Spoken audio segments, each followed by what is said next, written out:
अब हमारा जो टॉपिक है रिवीजन में, सॉलिड स्टेट का रिवीजन में, वो है यूनिट सेल। देखिए यूनिट सेल कहते हैं किसे, जैसे हम लोग मकान बनाते हैं, जल्दी जल्दी समझते जाइएगा क्योंकि समझा हुआ टर्म है ही, जल्दी जल्दी हम आपको रिवीजन का मतलब रिवीजन होता है, इसमें हम ज्यादा डिफिनेशन वगैरह लिखेंगे नहीं, बोलते हुए चल जाएंगे। तो देखिए मकान बनाते हैं तो मकान में ईंट को बार बार दोहराया जाता है, तो आप कहेगा वह छोटी से छोटी इकाई जिसको बार बार दोहराने पर त्रिविमीय जालक बनता है, यानी 3D बनता है, जिसमें लंबाई चौड़ाई ऊंचाई तीनों हो, उसको हम लोग बोलेंगे त्रिविमीय, 3D, 3 डायमेंशनल। तो इसका डेफिनेशन तो आपको पता होगा, वह छोटी से छोटी इकाई जिसकी पुनरावृत्ति से त्रिविमीय जालक का निर्माण करता है, और इसकी संरचना होता है घन के जैसा। इसकी संरचना कैसा होता है? घन के जैसा। ये घन के तरह होता है, आप देख लीजिएगा। ये इसमें कोना होता है यूनिट सेल में 8 गो, किनारा होता है 12 गो, याद रखिएगा, फलक होता है 6 गो। कोई दिक्कत? अब देखिए इसमें जो है यूनिट सेल के पैरामीटर होते हैं 6 गो। दो प्रकार के पैरामीटर होते हैं, एक होता अक्षीय कोण, ध्यान दीजिएगा, एक होता अक्षीय कोण और एक होता अक्षीय दूरी। ध्यान दीजिएगा, ABC जो है अक्षीय दूरी कहलाता है और अल्फा बीटा गामा जो है अक्षीय कोण कहलाता है। ठीक है। अब परमाणु का योगदान समझेंगे। योगदान, परमाणु का योगदान से यूनिट सेल में परमाणु का योगदान का मतलब क्या हुआ कि परमाणु का योगदान का मतलब ये हुआ कि जो परमाणु यूनिट सेल के कोना पर रहता है उसका योगदान होता है 1/8, मतलब 1/8 भाग ही इस यूनिट सेल को मिलता है। जो किनारा पर परमाणु होगा उसका होगा 1/4 भाग योगदान, जो फलक पर होगा उसका योगदान होगा 1/2 और जो बॉडी में होगा उसका योगदान होगा 1। याद रखिएगा ये बात, तो अगर आपको याद है आप आराम से बना सकते हैं। इस पर एक क्वेश्चन भी ऐसा था कि एक कोई क्रिस्टल था जो A तथा B दो तत्व से मिलकर बना। किससे?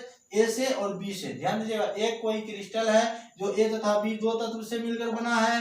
A कहता है कोना पर है, B कहता है फलक पर है। तो पूछेगा सूत्र क्या होगा, तो कोना पर A है, कोना होता है कितना 8 गो, तो लिखिएगा 8 गुना 1/8। फलक क्या होता है 6 गो, 6 गुना 1/2, तो 8 कैंसिल, 6 कैंसिल, 1 3, A का संख्या निकला 1, B का संख्या 3, तो फॉर्मूला हो गया AB3। इससे रिलेटेड भी आप क्वेश्चन बना सकते हैं, इसमें कोई दिक्कत नहीं है। अब हमारा जो नेक्स्ट पार्ट है वो है यूनिट सेल का वर्गीकरण, यानी यूनिट सेल के प्रकार, टाइप्स ऑफ यूनिट सेल। क्या है? Types of unit cell. Unit cell के प्रकार के बारे में हम देखेंगे। यूनिट सेल 3 प्रकार होते हैं। यूनिट सेल कितने प्रकार के होते हैं? 3 प्रकार के होते हैं, ध्यान दीजिएगा। एक होता है सरल घनीय, एक होता है अंतः केंद्रित,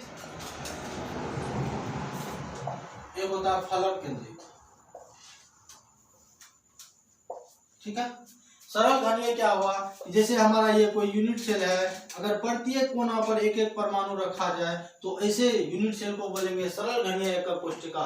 और देखिए सरल घनीय एकक कोष्ठिका का मतलब क्या हुआ, वैसा एकक कोष्ठिका जिसमें परमाणु सभी कोना पर हो, कोना मतलब 8 कोना पर, हाँ। और अंतर केंद्रित का मतलब हुआ प्रत्येक कोने के अलावे अगर एक परमाणु बॉडी के अंदर में हो, कोना पर है, प्रत्येक कोने के अलावे एक परमाणु बॉडी के अंदर में हो, तो ऐसे यूनिट सेल को बोलेंगे अंतर केंद्रित घनीय एकक कोष्ठिका। अगर प्रत्येक कोने के अलावे प्रत्येक 6 गो फेस होता है, 6 फेस पर एक एक परमाणु दे देंगे तो उसको बोलेंगे फलक केंद्रित। देखिए फेस पर रहेगा तो फलक केंद्रित, बॉडी में होगा तो बॉडी सेंटर। इसको सिंपल क्यूबिक, इसको BCC, इसको FCC शॉर्ट में कहते हैं। इसमें कुल परमाणु निकालिएगा तो प्रत्येक कोना पर एक परमाणु है कि नहीं है, तो 8 गुना 1/8 हो जाएगा। कुल परमाणु इसमें हो जाएगा 1। इसमें कुल परमाणु कोना का 1, एक बॉडी का कितना 1 + 1 कितना 2 हो जाएगा। और इसमें 8 गुना 1/8 क्योंकि कोना पर है और 6 गो फेसों पर परमाणु है, तो इसमें हो जाएगा कुल 4 परमाणु। कोई दिक्कत नहीं। अब इसमें देखिएगा हम आपको इस ऑब्जेक्टिव क्वेश्चन के लिए आप याद रखिएगा, सरल घनीय एकक कोष्ठिका का कोऑर्डिनेशन नंबर होता है 6। इसमें A बराबर होता है 2R, इसका कोऑर्डिनेशन नंबर होता है 8, इसका कोऑर्डिनेशन नंबर होता है 12। और अंतर केंद्रित का जो है A बराबर होता है 4R/√3 और इसका होता है फलक केंद्रित का A बराबर 2√2R। इसका संकुलन क्षमता, सरल घनीय का संकुलन क्षमता होता है 52.3% और इसका होता है 68%। संकुलन क्षमता पैकिंग इफिशियंसी 68% और इसका पैकिंग इफिशियंसी होता है 74%। इसमें कोई दिक्कत तो नहीं होनी चाहिए। इसके बाद हमारा टॉपिक देखिए, कोऑर्डिनेशन नंबर क्या हुआ, सहसंयोजन संख्या, उप सहसंयोजन संख्या क्या हुआ।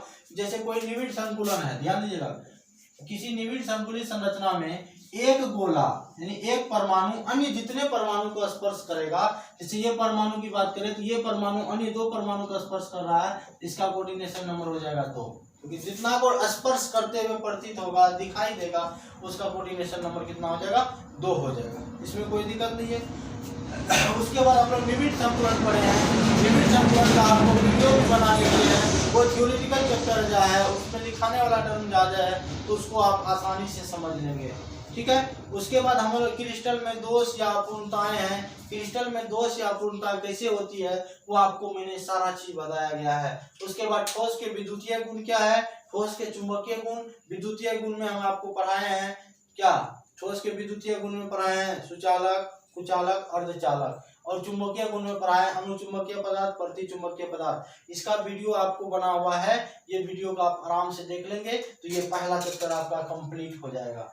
तो कल हम लोग फर्स्ट चैप्टर का जो है क्वेश्चन आंसर एनसीईआरटी का करेंगे।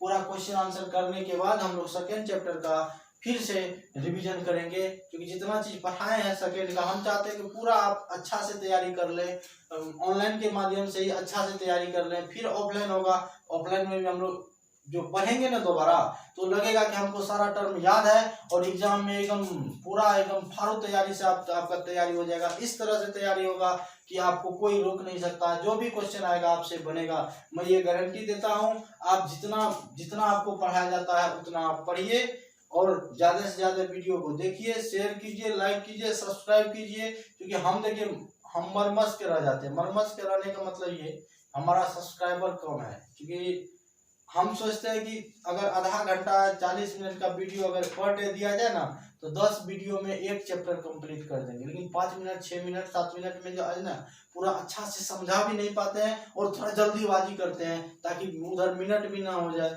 इसीलिए आप ज्यादा से ज्यादा शेयर कीजिए, सब्सक्राइब कीजिए, अपने दोस्तों को बताइए, अपने क्लास फ्रेंड को बताइए और आप भी पढ़िए। धन्यवाद।